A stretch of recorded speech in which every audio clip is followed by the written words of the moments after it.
आप सभी का आज की इस क्लास में स्वागत है। आज हम सीखेंगे प्रश्नावली 3.3 का दूसरा सवाल, तीसरे का पहला, तीसरे का दूसरा और तीसरे का तीसरा।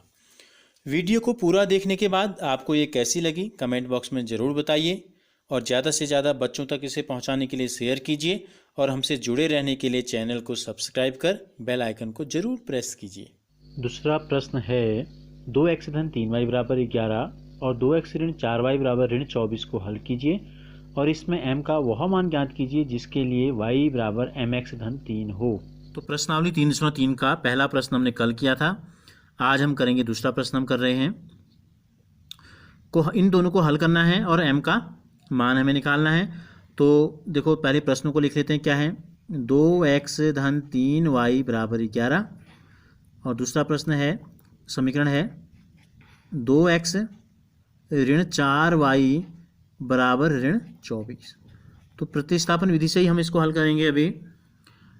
तो समीकरण नंबर 1 से देखो, समीकरण 1 से क्या हो जाएगा? 2x को अगर हम बराबर कर दें, यहाँ बराबर की दूसरी तरफ क्या है? 11 और धन यहाँ आए तो ऋण 3y।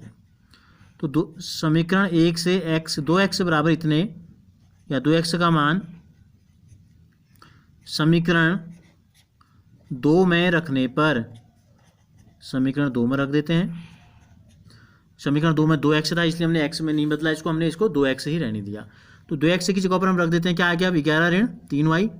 2x की जगह आ गया 11 ऋण 3y, ऋण की जगह ऋण 4y की जगह 4y बराबर ऋण 24 की जगह ऋण 24 रख दिया हमने। अब देखो दोनों क्या है? एक जैसे पद हैं, समान पद, दोनों के पीछे y है तो ये ऋण 3 और ऋण 4 हो जाता है ऋण 7। दोनों संख्याएं ऋण में है तो जुड़ जाती हैं और चिन्ह आता है ऋण का, तो ये हो गया ऋण 7y बराबर ऋण 24। देखो ये धन 11 है, ये बराबर की दूसरी तरफ अचर पद के साथ जाएगा तो ऋण 11 हो जाएगा। तो ये हो गया ऋण 7y का जो मान आ गया। इन दोनों को जोड़ेंगे, दोनों ऋण में है, जुड़ जाएंगे, चिन्ह आएगा ऋण का 35। ये दोनों तरफ ऋण है, ऋण से ऋण गायब कर सकते हैं।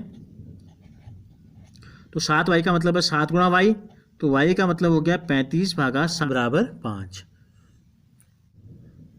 अब y बराबर आ गया 5, y का मान हम रख देते हैं 2x बराबर हमारा आया था 11 ऋण 3y, हम इसमें रख देते हैं y बराबर 5। 2x बराबर 11 ऋण 3y का मतलब है 3 गुणा 5, तो ये हो गया 2x बराबर 11 ऋण 3 पंजे 15।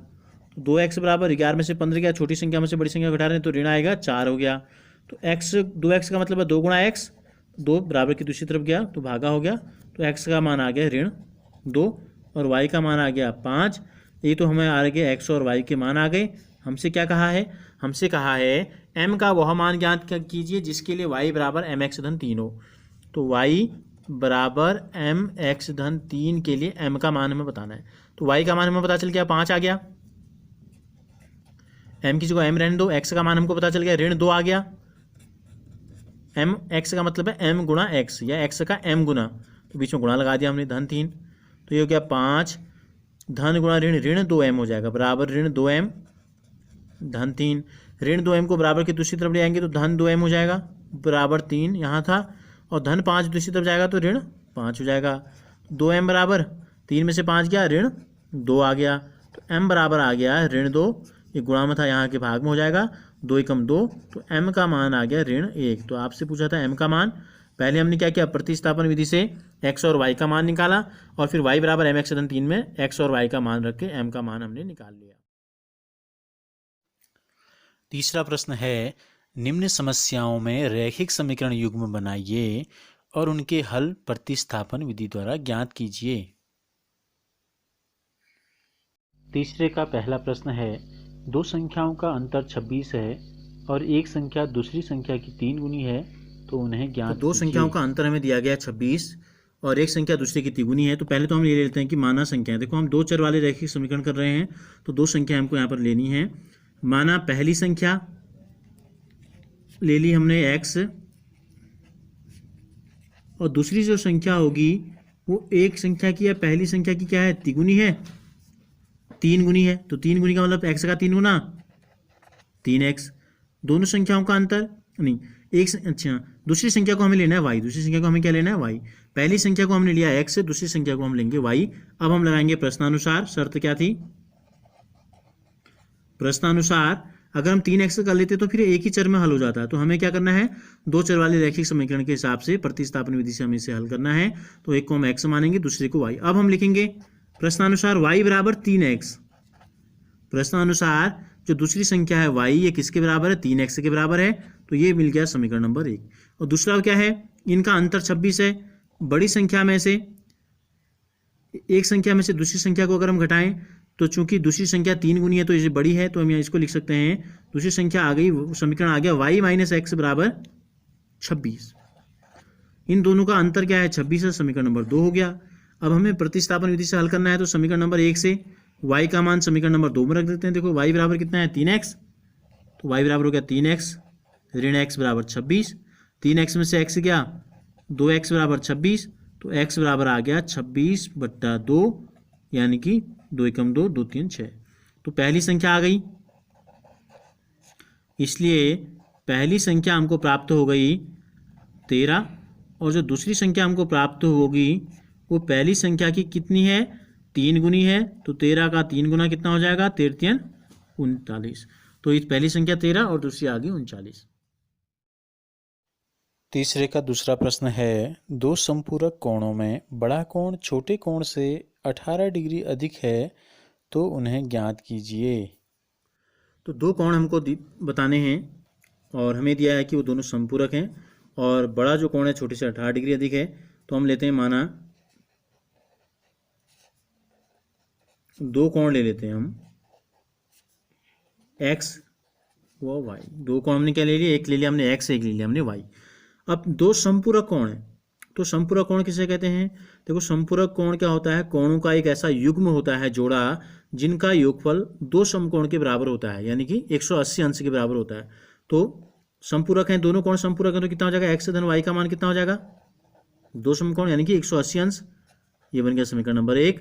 और दूसरा क्या दिया है हमको, बड़ा कोण छोटे से 18 डिग्री अधिक है, बड़ा छोटे से 18 अधिक है, कहने का मतलब क्या है कि दोनों कोणों का जो अंतर है वो 18 अंश है। हम इसको ऐसे भी कह सकते हैं, तो एक में से दूसरे को घटाएंगे, यानी कि बड़े में से छोटे को, तो आ जाएगा 18, दोनों का अंतर जो है 18 डिग्री है।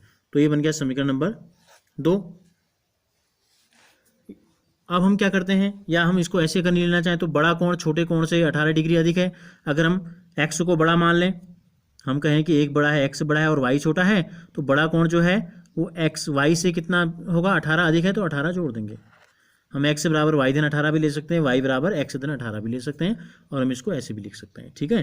अब हम लेते हैं समीकरण नंबर 2 से, समीकरण 2 से x बराबर हमने लिया, तो कितना हो गया, ऋण y यहाँ गया, तो यही चीज़ आ गई, y धन 18।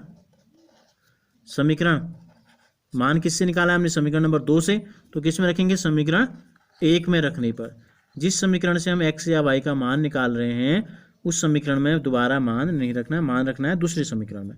तो x बराबर कितना आ गया, y धन 18, तो यहाँ x की जगह पर हम रख देंगे y धन 18 धन y बराबर 180, y धन y 2y धन 18 बराबर 180, 2y बराबर 180 अंश धन 18 इधर है, ऋण 18 आ गया, तो 180 में से 18 घटाएंगे तो 10 में से 8 गया 2, यहाँ से एक हंसी लाया था, यहाँ 7 बचा, 7 में से 1 गया 6 बचा 1, तो 2y का मतलब आ गया 162।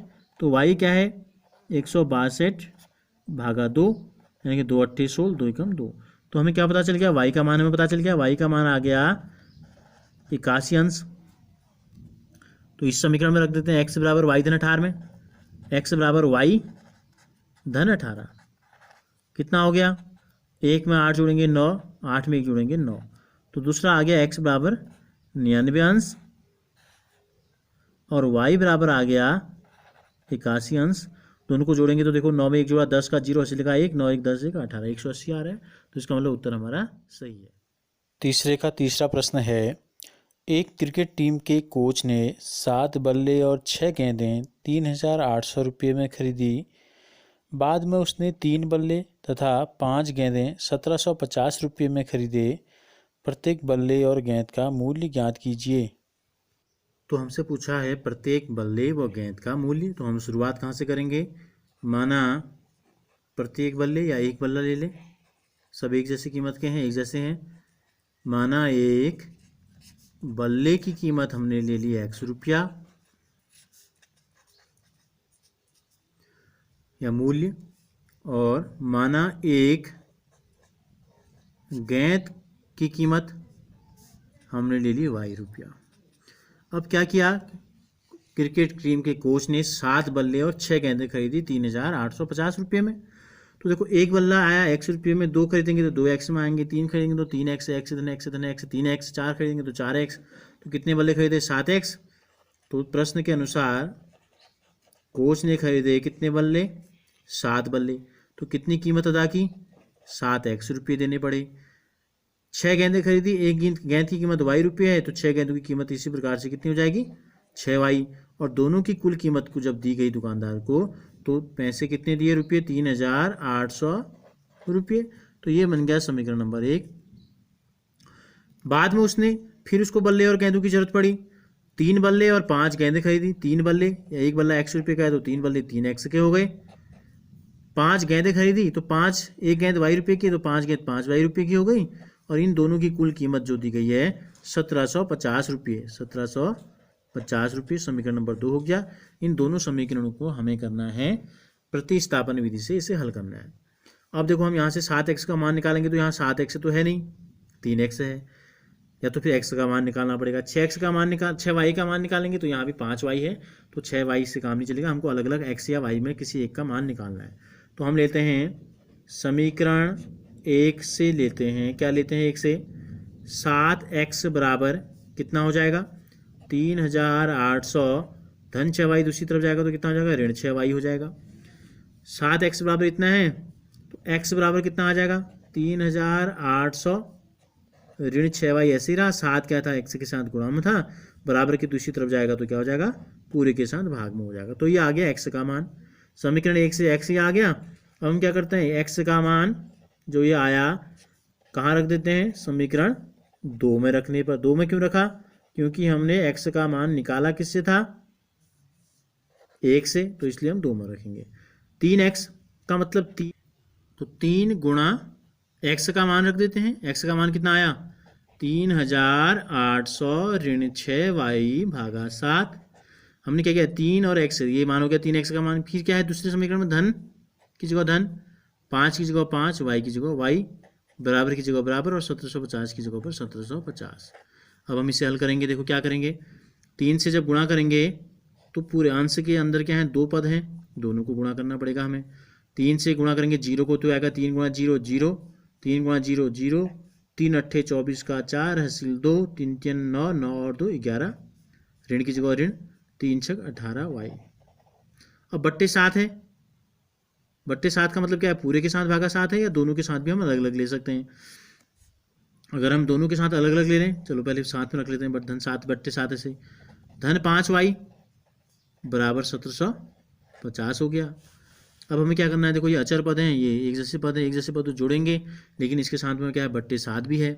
अब हम क्या करते हैं, इसको लिख लेते हैं 1 1 4 0 0 भागा 7, ऋण 18 बट्टे 7 y धन 5y बराबर 1750।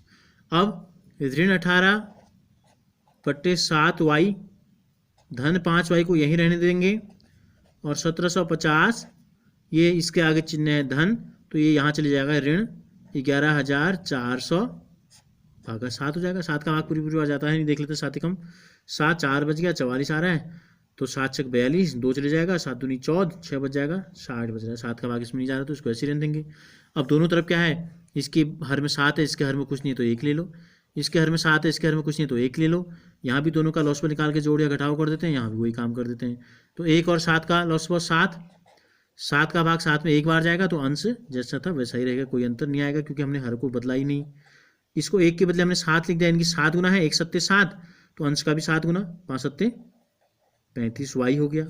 बीच में बराबर लगा देते हैं, 1 और 7 का एलसीएम 7, 1 सत्ते 7, 7 से गुणा कर देते हैं, 7 गुणा 0 0, 7 पंजे 35 का 5 हासिल लगा 3, 7 सत्ता 49, 50 51 52 का 2 हासिल लगा 5, और 7 एकम 7, 7 और 5 12, ऋण 7 एकम 7, तो इतना एकम इतना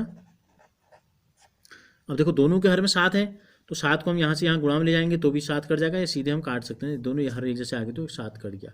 अब देखो ऋण 18 धन 35 कितना होगा, एक धन में है एक ऋण में है, तो क्या करते हैं घटाते हैं, बड़े में से छोटे को, 35 में से 18 घटाएंगे तो आ जाएगा 17y बराबर, यहाँ भी घटा देते हैं, 0 में से 0 गया 0, 5 में से 0 गया 5, तीसरा अंक 2 है, 2 में से 4 जाता नहीं है, एक हंसी लेंगे, 12 में से 4 गया 8, यहाँ बच गया 11, 11 में से 0 गया 11, तो 17 गुणा y बराबर 850, y बराबर 850 भागा 17, 17 का भाग पढ़ना पड़ेंगे या भाग देंगे, 17 पंजे होता है 85, एक जीरो लग गया तो y का मान आ गया 50। हमें क्या बताना है, दोनों की कीमत, प्रत्येक बल्ले और गेंद की कीमत, y क्या थी, y हमने मानी थी गेंद की कीमत, तो y का मान आ गया। अब y का मान किसी एक समीकरण में रख लेते हैं, या यहाँ जो हमने x का मान माना था इसमें हम रख लेते हैं, y का मान निकालते हैं, देखो x इसमें रख देते हैं, तो x बराबर आ जाएगा 3800 ऋण 6y, y का मान आ गया 50 बट्टे 7, तो ये 3800, 6 पंजे 30 यानी कि 300 भागा 7 हो गया, 2 जीरो में से 2 जीरो गए 0 0, 8 में से 3 गया 5, बच गया 3 भागा 7, तो x बराबर आ गया 7 पंजे 35 और 2 जीरो लग गए, तो x बराबर आ गया हमारे पास 500 और y बराबर आ गया हमारे पास 50। हमसे पूछा क्या था, प्रत्येक बल्ले की कीमत और प्रत्येक गेंद की कीमत, तो इसलिए लिख देंगे बल्ले की कीमत हमने मानी थी 100 रुपया, बल्ले की कीमत बराबर x का मतलब आ गया 500 रुपया, और प्रत्येक गेंद की जो कीमत हमसे पूछी थी हमने मानी थी y रुपया, और इसका जो मान आ गया 50 रुपये, तो गेंद की कीमत आ गई 50 रुपये, बल्ले की कीमत आ गई 500 रुपये।